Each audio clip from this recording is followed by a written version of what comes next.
अस्सलाम वालेकुम स्टूडेंट्स। मैं उम्मीद करती हूँ कि आप सब खैरियत से होंगे।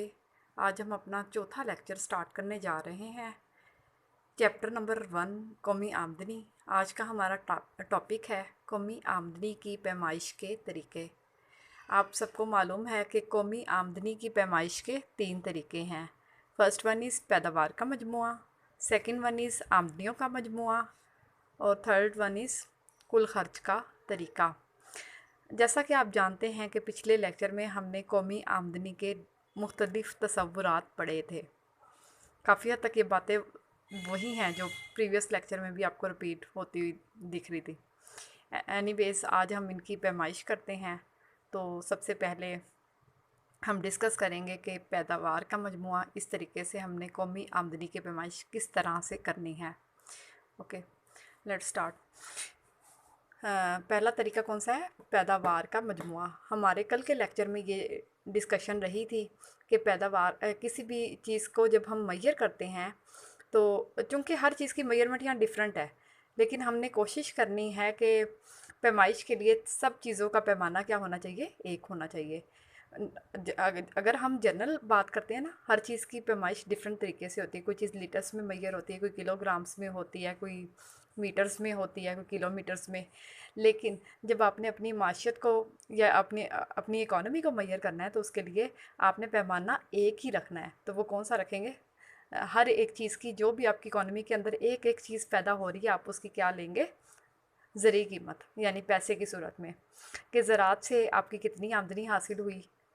ज़राअत से मुराद आपको पता है, पाकिस्तान का मेजर शोबा क्या है? ज़राअत। और पाकिस्तान की आबादी के 70% लोग किससे वाबस्ता हैं? ज़राअत से। ठीक है, इससे हासिल होने वाली आमदनी, यानी आपने जितनी भी अशिया पैदा की उनकी कीमत, फिर सनती अशिया यानी जो आपका इंडस्ट्रियल सेक्टर है वो कितनी दे रहा है, उन सब की कीमतें, प्लस खिदमात सर अंजाम देने वाले इदारे।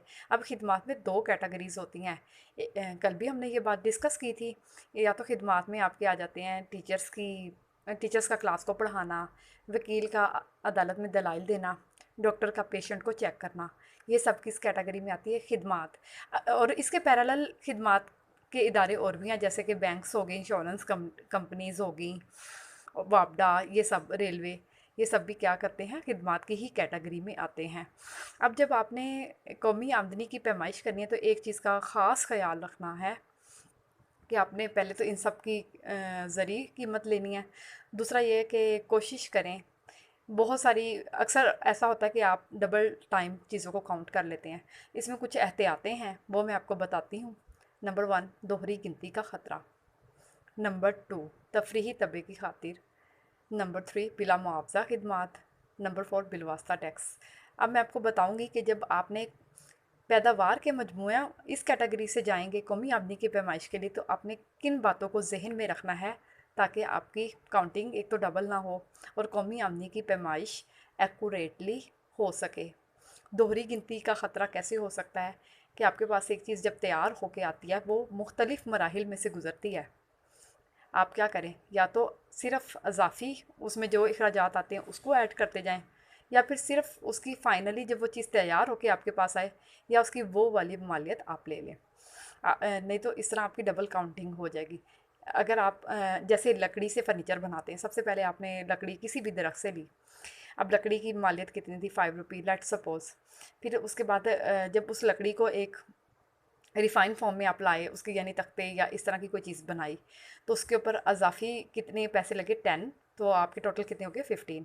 फिर जब आपने उसको फर्नीचर में कन्वर्ट किया तो वो कितने हो जाएंगे? 10 समझे फर्नीचर का और लगा, तो आपके टोटल कितने हो गए? 25। आपने ये ख्याल रखना है कि या तो आपने इब्तदाई अगर वैल्यू लिया तो सिर्फ एडिशन लेंगे वैल्यूज़ में, दोबारा दोबारा डबल काउंट, इसको इस तरह से डबल काउंटिंग नहीं करनी।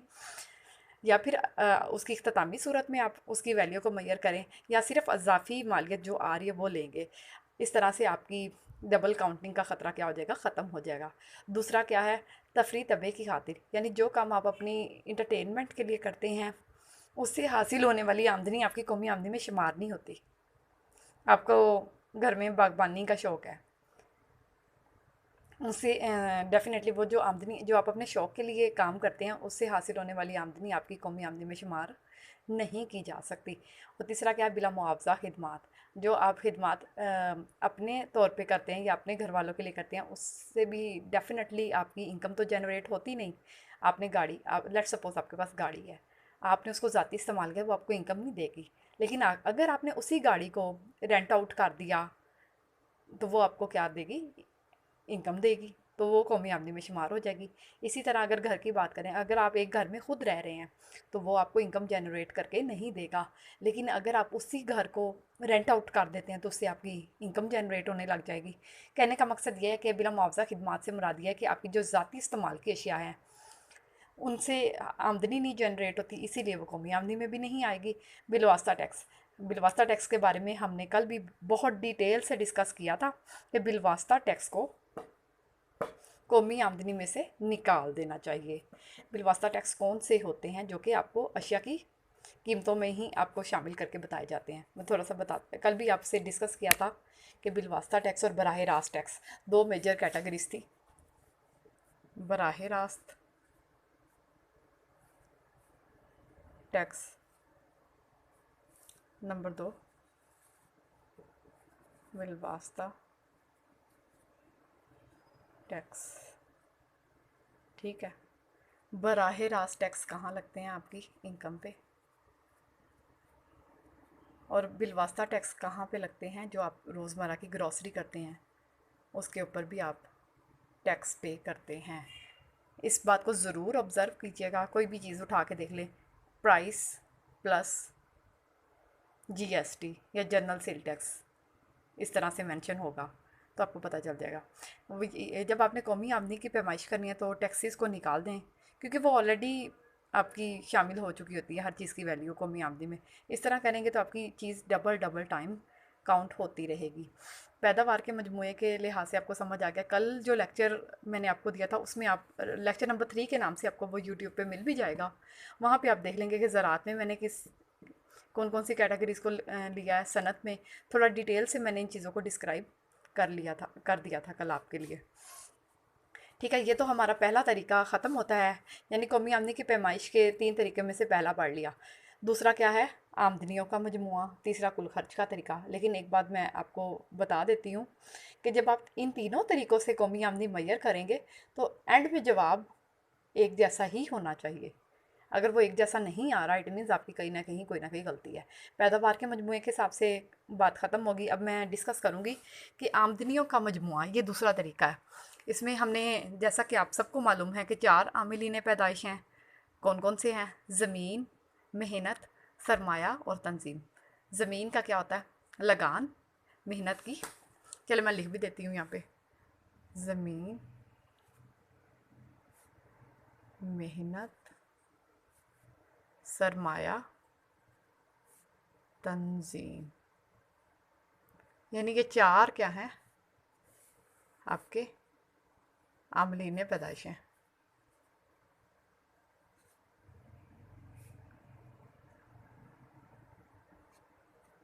ठीक है, अब ज़मीन से मुराद महज वो ज़मीन नहीं है जिसमें हम चलते फिरते हैं।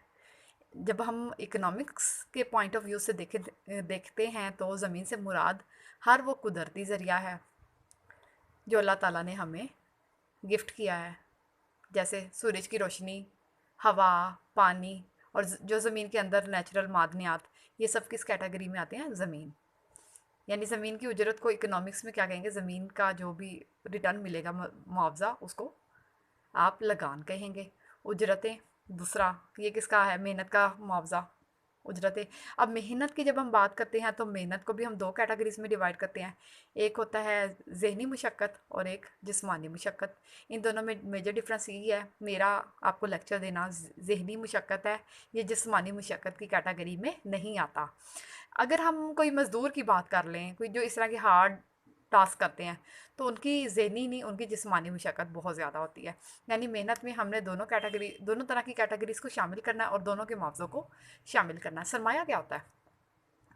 सरमाए से मुराद क्या होता है कि आपकी मशीनरी भी हो सकती है और पैसा भी। यानी सरमाया से मुराद इकोनॉमिक्स के पॉइंट ऑफ व्यू से वो चीज़ है जिसके ज़रिए आप मज़ीद इनकम जनरेट कर सकते हो। ठीक है, और तंजीम, यानी जब ये तीनों अवामिल मिले, इन्होंने मिलके कोई भी चीज़ पैदा की, एक ऑर्गेनाइजेशन, एक सेटअप होता है ना, उसके बगैर तो आप कोई काम कर ही नहीं सकते हो। तो ये तीनों अवामिल मिलेंगे, कोई ना कोई चीज़ पैदा होगी, तो जो भी आपको बदले में रिटर्न मिलेगा, तंजीम का क्या होता है, मुनाफा। यानी तीनों अवामिल ने जो चीज़ पैदा की, उसके बाद जो उनको बाकी बच गया वो उनका क्या होगा, मुनाफा। यानी आमदियों का मजमूआ से मुराद आपने सारी ज़मीनों का लगान, उजरतों में ज़ेनी और जिस्मानी सब की आपने सैलरीज को शामिल करना है, सूद, सरमाए का सूद। यानी आपने अगर कारोबार शुरू करने के लिए बैंक से आपको लोन लेना पड़ जाता है तो उसके ऊपर आपको क्या करना है, सूद भी अदा करना है, और तंजीम का मुनाफा। अगर आप इस तरह से भी ये चारों कैटेगरीज को जमा करते हैं तो आपकी कौमी आमदनी तब भी मैयर हो जाती है। इसमें एहतियातें क्या करनी है, आपने एक तो इंतकाली अदायगियों को शामिल नहीं करना, और दूसरा क्या, गैर कानूनी वसूलियाँ शामिल नहीं करनी, क्योंकि वो इंतकाली अदायगियाँ क्या कैसे हैं मैं बताती हूँ। कोई किसी ने आपको कोई चीज़ गिफ्ट कर दी, स्कॉलरशिप हो गया या कोई अमाउंट डोनेट होगी आपको, वो इंतकाली अदायगियाँ होगी। यानी ये वो अदायगियाँ होती हैं जो कि कोई भी सरगर्मी परफॉर्म किए बगैर आपको मिल जाती हैं। अब अगर मैं किसी को लेट्स सपोज डोनेट करती हूँ तो वो दोबारा अगर शामिल करोगे तो आपकी काउंटिंग डबल हो जाएगी, क्योंकि वो पहले ही मेरी इनकम से कैलकुलेट हो चुका हुआ हो। और गैर कानूनी वसूलियाँ भी तो यही होती है, पहले ही इनकम में वो कैलकुलेट हो चुकी होती हैं, इसलिए उनको दोबारा करने का कोई मकसद या कोई फ़ायदा नहीं है। ठीक है, ये हो गया हमारा दूसरा तरीका जो कि था आमदनियों का मजमुआ। और अब हम बात करते हैं तीसरा तरीका। अब इसमें क्या, इसका नाम है कुल खर्च का तरीका। अब इसमें भी 3 से 4 कैटेगरीज आती हैं। अच्छा, सबसे पहले हम बात करते हैं निजी सरफी खर्च। ये क्या होता है, हमने जो अपनी रोटी कपड़ा मकान जो भी ज़रूरियात हैं उस पे लगाया, वो हमारा ज़ाती जो खर्च है वो क्या कहलाता है, निजी सरफी खर्च। अब खर्च को उन्होंने 2 कैटेगरीज में किया है, एक होता है निजी सरफी खर्च और दूसरा सरकारी। जो सरकारी सरफी खर्च यानी जो हुकूमत ने किया है, ठीक है, वो क्या कहलाएगा आपका, सी सी की कैटेगरी यानी कि सर्फ की कैटेगरी में आ जाएगा। दूसरी बात यह है कि निजी सरमायाकारी क्या होती है कि आप लोगों की आमदनी से कुछ रकम आपने सेव की, वो रकम कहाँ पे आपने, बैंक में डाल दी। बैंक ने उसको क्या किया, सरमायाकारी के लिए लोगों को लोन देना शुरू कर दिया। तो ये आपकी क्या होगी, निजी सरमायाकारी। यानी जो आप अपनी बचतों से करते हो वो आपकी क्या होती है, निजी सरमायाकारी। सरकारी सरमायाकारी से मुराद है कि अगर हुकूमत अपने तौर पे कोई भी काम करती है तो वो क्या कहलाएगी, सरकारी सरमायाकारी। तो इसको हम इस तरह से लिख सकते हैं, कुल खर्च का तरीका में C+I+G।